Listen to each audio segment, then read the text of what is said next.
The outcome of the conversation would decide actively the fate of many million residents of the kingdom. Not just figuratively, literally. Life and death depend on this discourse. Therefore, this discourse has so much potency.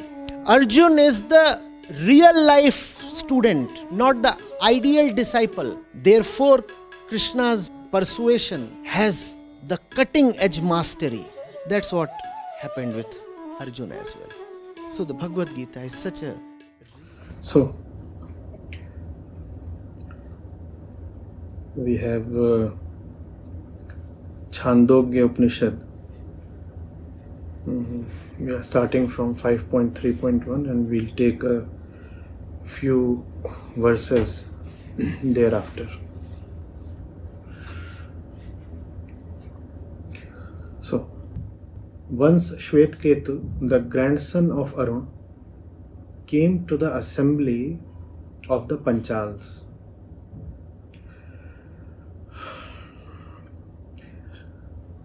Pravahana, the son of Jaivil, inquired of him, "My boy, has your father instructed you?" He said, Shvetketu that is, Shvetketu said, "He has indeed, sir." So now these princes ask him a few questions. He has come to the royal assembly of the Panchals and now they are testing him with a few questions. "Do you know where the created beings go above from here?" "No, revered sir." "Do you know the place of parting of the two paths, the path of the gods and the path of the fathers?" "No, revered sir." "Do you know why the other world is not filled up?" "No, revered sir." "Do you know how, at the fifth oblation, the liquid oblations, or the unseen results of action, come to be designated as man?" "No, indeed, revered sir." "Then why did you say, 'I have been instructed'?" "Because how can he who does not know these things say, 'I have been instructed'?" So Shvetketu was distressed, and he came to his father's place and said to him, "Revered sir, without having instructed me properly, you said, 'I have instructed you.'"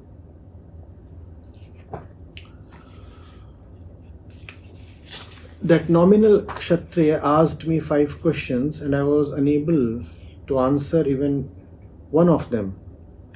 The father said, "Even as you have spoken to me about them, so I do not know even one of them. Had I known them, why should I have not told you?" So then the father, Gautam, went to the king's place.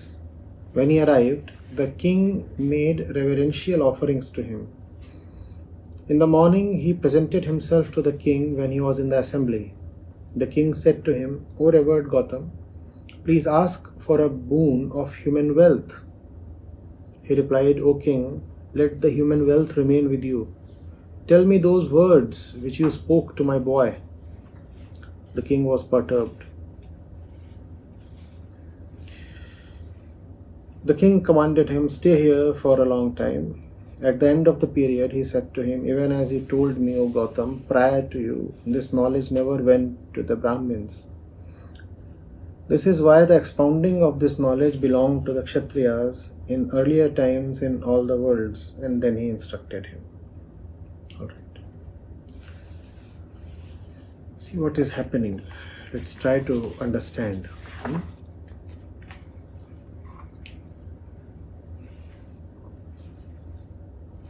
In the spiritual domain, in the spiritual literature, you will come across two types. One is that which contains knowledge of the type that gets old. Knowledge that gets old and outdated. So that consists of ideas, principles, concepts, speculations, imaginations. These are things that are limited by the human condition at a particular place at a particular time. You know only so much, and what you know is determined by where you are, how old you are, who surround you, how you have been educated, what is the level of accumulated knowledge in your society, those things. And as time marches on, you find that in general you are accumulating more knowledge, better knowledge, more refined knowledge, and the stuff that you had in earlier times is no longer relevant. And knowledge of this kind abounds the spiritual books. That part has to be put in its place. That part has to be seen as time bound, not timeless, not something that will bring you to liberation, but still of interest, because it gives you a peek into the mind of the inquirer and the conditions of the times when the scripture was composed.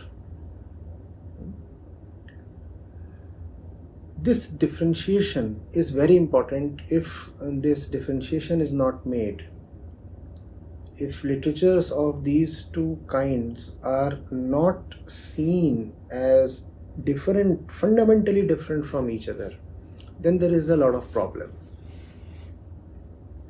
Stuff that is of time-bound nature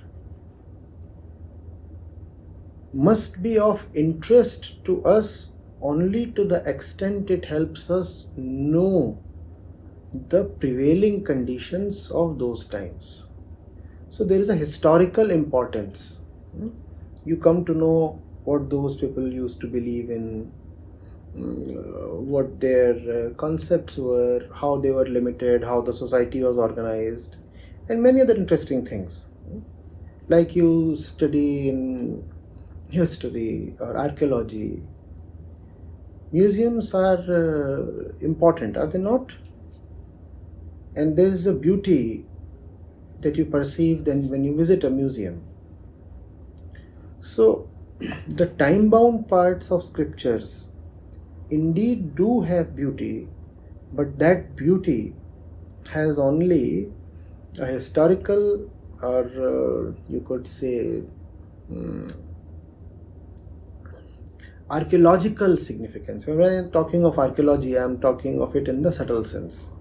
You could say in the psychological sense. Now there are these questions that Shvetketu is asked. So what are those questions? Do you know the place of the parting of the two paths, the paths of the gods and the paths of the fathers? The fact is that absolutely, truly there are no such two paths. That these paths exist is the belief of those times. So importance does not lie at the level of knowledge. These princes that Shvetketu has gone to, they are testing him in knowledge. Have you been told of the path of gods, of the path of the fathers? Shvetketu says, no, I do not know. Similarly, and they are asking him, do you know why the other world is not filled up? Now, it would be a great mistake if you start thinking that Chandogya Upanishad is about some other world and it's filling up. No. This story is not there to instruct you about the other world or the path of gods or the path of fathers. These are mere beliefs of those times. And these beliefs are not at all central to the Upanishads. Here it has been mentioned in the passing. The emphasis of Upanishads is on understanding reality as it is and being liberated from it. Upanishads do not stand for cultivating beliefs about this world or the other world. Similarly, the question, do you know how at the fifth oblation, the liquid oblations come to be designated as man? Fourth oblation, fifth oblation, seventh oblation, they carry no spiritual significance at all. Similarly, the liquid oblations do not come to be designated as man. Even that is either a euphemism, a metaphor of some kind, or a mere belief that has been outdated beyond any kind of acceptability today. So these questions are asked to him, and in some sense his current knowledge, his general knowledge is being checked, and Shvetketu honestly says, I do not know any of these things. So they say, if you do not know these things, then how come you say that you have been instructed? So he goes back and he says, Father, you have instructed me, I do not know these things. I went there and I had to face this humiliation. They asked me these questions, I had no answers, and they said, you claim you are instructed, you do not know anything. The father says, son, had I known of these things, I would have instructed you. Even I do not know of these things. So then the father goes to the king and says, King, tell me about the stuff that you spoke to my son. The king says, well, you can take a lot of wealth. He says, I do not need your wealth. You tell me of the stuff that you spoke to my son. Now, this is what is timeless. This is what is important. And you must gather the distinction. See, today it is of no significance. All this talk about the path of gods, path of fathers, fifth oblation, liquid oblation, this, that, no significance. All that has gone. All that has changed. Nobody has those questions today. But what is it that has remained unchanged since the Chandogya Upanishad till today? What is it that has not changed? Human relationships. People will have sons, and people must know how to raise sons. And people will have ignorance. They must know how to deal with their ignorance. And people will look at the world, and the world is full of stuff, and people must know how to deal with that stuff. So what has not changed is that the human being is always in relationship. The human being is always related. The given excerpt here allows us rich insights into at least three kinds of relationships. The first relationship is between the boy and his father. The second relationship is between a person and his ignorance. The third relationship is between a person and worldly wealth. That's what is to be learned from this. Those relationships existed then and exist even today. So that part of the Upanishad is relevant to us. The other part is outdated and we are not interested. We do not want to know about the oblations and this and that. We know where man comes from. In the material sense, today we know much more about the birth of man, about material processes, about human anatomy, about the fetus, about the embryo. We know a lot more than was known in the Vedic times. So when it comes to worldly knowledge, it's not the Vedas we have to look to. They'll not be able to offer much to us. However, they offer us tremendously rich stuff when it comes to the internal world. Are you getting it? Because the internal world has not changed. It cannot change. Every child even today is born at the same place, in the same psychological place. It was born 3000 years ago. It is not born in the same worldly place. When the child is born, it is born in two worlds. One, the internal world. Second, the external world. The external world has changed beyond recognition. 3000 years ago, the child was born and all he sensed around himself was a lot of ignorance, poverty, this and that. The economic conditions were different. The social conditions were different. Those things were there. Today, when the child is born, externally he perceives very, very different conditions. But internally, that child 3000 years back and today are born in the same place, exactly the same place. So it's the internal station that is more important, and it is the internal station that the Upanishads address. Internal station consists of relationships as well. That's what is being addressed here. So what is it that I find interesting in the excerpt taken today? First, the fact that the father is also the teacher. And the father is made responsible to educate the kid in stuff that is really important. So when he is asked, Shvetketu, have you been instructed? He says, yes. By whom? By your father. It's the father who knows that merely giving physical birth to the child is not enough.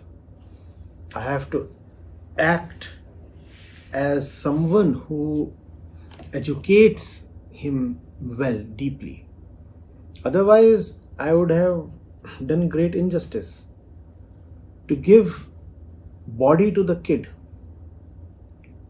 and not relieve the kid of bodily identification. Is kind of cruelty, is it not? What have you given the kid? Bodily identification, a lot of hardships. That's what you have given to the kid by giving birth to him. Now, since you have done this, now you are indebted. You owe to provide liberation to your child. That's something you owe the child.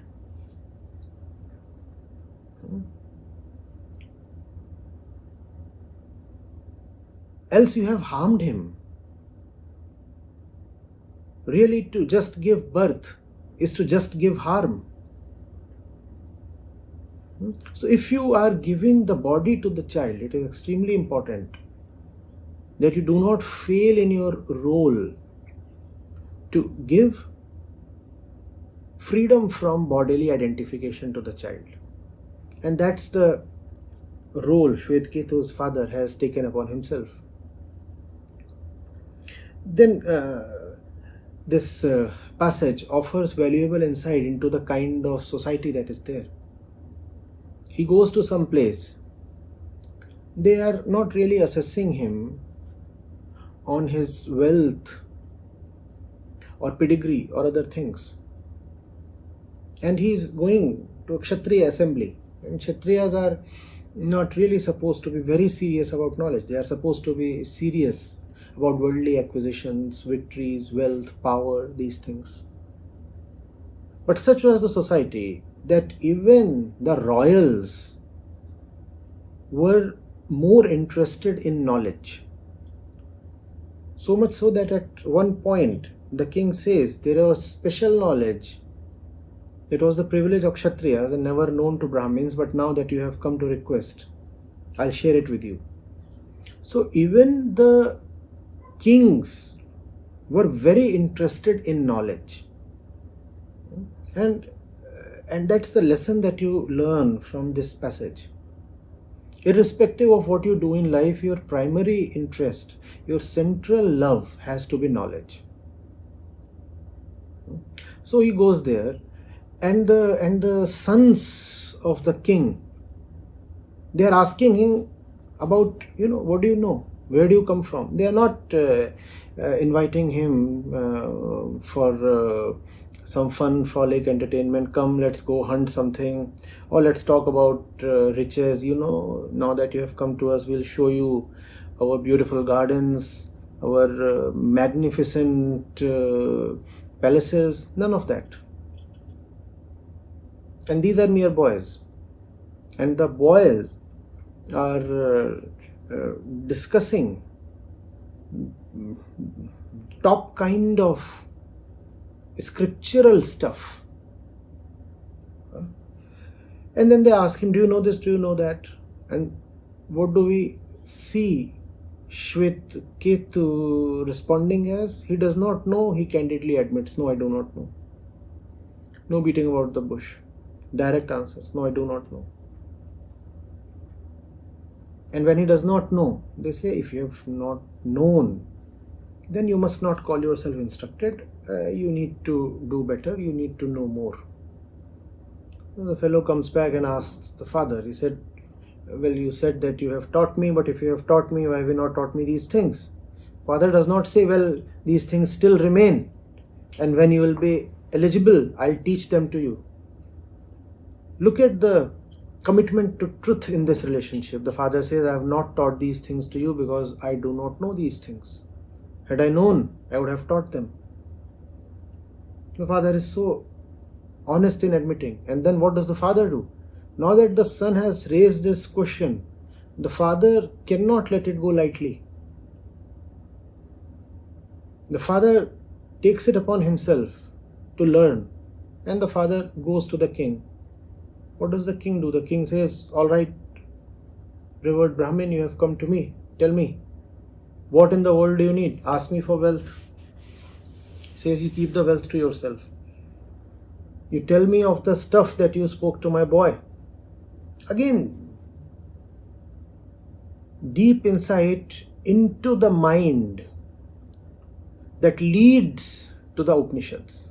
When you have a mind like this, when you have social conditions like these, that's when the Upanishads result. The king is offering money. The father is saying, I don't need money, I need knowledge. I'm accountable to my child.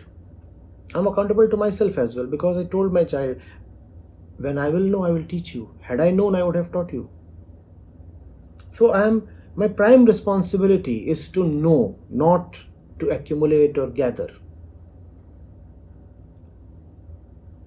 I'm obliged not so much to be rich, but to be knowledgeable. So, this is the process of Vedanta, and it is the process that is important. The process that is important. If you can have that process, then Vedanta is an unending stream. You will have Upanishads today as well. And that process must continue even today, because the things that you are seeing in this excerpt fundamentally, internally continue even today. Don't people have boys today? If people have boys today, by boys I mean kids, boys and girls both. If people have kids today, then they are responsible to educate them in the inner sense. Not just the education the kids get in schools, but real inner life education. And when you are teaching that stuff to your kids, then you must tell the kids that it is not the knowledge that I'm giving you is important, but your honesty towards knowledge. It is a good thing to know, but it is a higher thing to admit when you do not know. If you know, but you do not know to confess your ignorance when you face it, then all your knowledge is worthless. So even if Shvetketu couldn't answer the questions of the royals, he still didn't miserably fail. He passed the test of honesty. All right, I do not know at the level of knowledge what you are asking me. But one thing I know for sure, when I do not know, I must admit. I will admit I do not know, and I'll go back to father and ask him, why didn't you teach me this stuff? And father says, all right, I couldn't teach you this stuff, but let me at least not fail in teaching you honesty. Being the son, if you could admit to the princess that you do not know, being the father, how can I fail in admitting to you that I do not know? If Shvetketu does well, the father does better. Because it is easier sometimes to acknowledge your ignorance in front of outsiders, but very difficult to acknowledge your ignorance in front of your own family members, especially your sons and daughters. So the father does that, and the father does not stop there. The father then wants to redress his ignorance. So he goes to the king. And the king is saying, "You are a top scholar, you have come to me. Tell me, how do I serve you? What goods do you need?" He says, "No goods needed, something far more important. Tell me of the stuff you were speaking to, my boy." And the king says, "Not that you have asked for it, I'll share it with you. I'll educate you in that." Now, what the king tells the Brahmin, I repeat, is not of much practical utility today. But these attitudes are very important. The process that leads to the generation of true knowledge, that is very important. And that process cannot change. That process is timeless. The output of that process might be time dependent, but the process has to be timeless. Inquiry is not something that can belong to one particular age and gets irrelevant in another age. People had to be inquisitive then, people have to be inquisitive today. And if you're not inquisitive towards your inner condition, you may never come to know how bad the inner condition really is. And that is where we are actually doing far worse than the ancients. The ancients, to be truthful, did not really have great outer and material conditions. There is no need to glamorize the worldly, tangible conditions of those times. And they cannot be faulted for that. Because knowledge is an accumulative process. One generation builds upon the knowledge of the other generation. Today, if you have so much science and technology, that does not prove that this generation is especially brilliant or outstanding. It merely means that this generation stands at the receiving end of hundreds of previous generations. You have received all their accumulated knowledge and you are enjoying that. They were the ones who were not at the receiving end of knowledge generated by several previous generations. Man's consciousness was just opening up. Knowledge was just beginning to be generated, unlike today. Unlike today, when we are luckily the inheritors of so much that our predecessors have already done, known and struggled for. So, they did not really have great material conditions, but they had great internal conditions. And that great internal condition is what we need to learn from them. Today, because we have great in terms of material wealth and prosperity and all, great external conditions, but pathetic internal condition. Now let's not make the blunder of learning external things from them. There they really do not have much to teach. It's a double whammy. Where they really have much to teach, there we do not want to learn from them. The internal stuff we do not want to learn from them. Externally, where they really never had much, there we want to glamorize what they had. Needlessly, artificially, falsely make things up. And we want to claim that they knew nuclear energy, that they had all kinds of science and technology. They had none of that. If you want to learn science and technology from them, you will fail because they never had much science and technology to offer. I'm sure that this would hurt a lot of people who want to entertain them with the belief that all the knowledge was already there with the ancients. No, it was not. But they had something, I'm saying, far, far more important than material knowledge. And that is what you need to learn from them. Are we getting it? Learn the right thing from the right person. You cannot go to the Vedas and try to learn science and technology. They were not written to teach you science. But followers of religious sects take great pride in declaring that all the scientific knowledge is already contained in our holy book, which is a lot of nonsense. This claim holds no ground. But the right scripture has something else, and that something else will never become outdated. That something else is the juice of life. That something else will always remain supremely important. And that is understanding of the mind, the purpose of life, the right view towards life.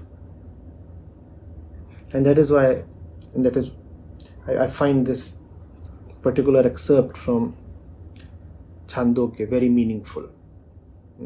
If you start getting into the content of the knowledge that the royals had and grilled Shvetketu on, you will not find much there. Maybe some symbolic meaning can be there, but even the symbolism you will find too far-fetched.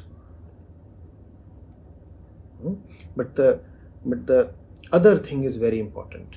Look at the relationship between the father and the son, between the father and the king, between the individual and knowledge, between the individual and ignorance.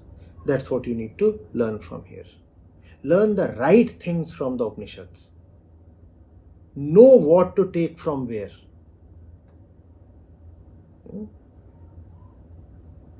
History is to be learned from history books.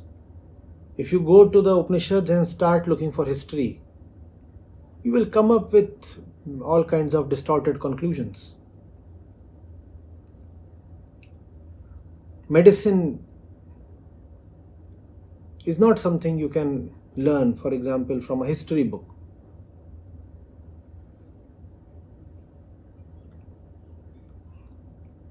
A spiritual text is that which concerns itself with self-knowledge. That is defining characteristic, not all the other things. The other things can be kept aside. They may have some relevance, but no spiritual dimension whatsoever.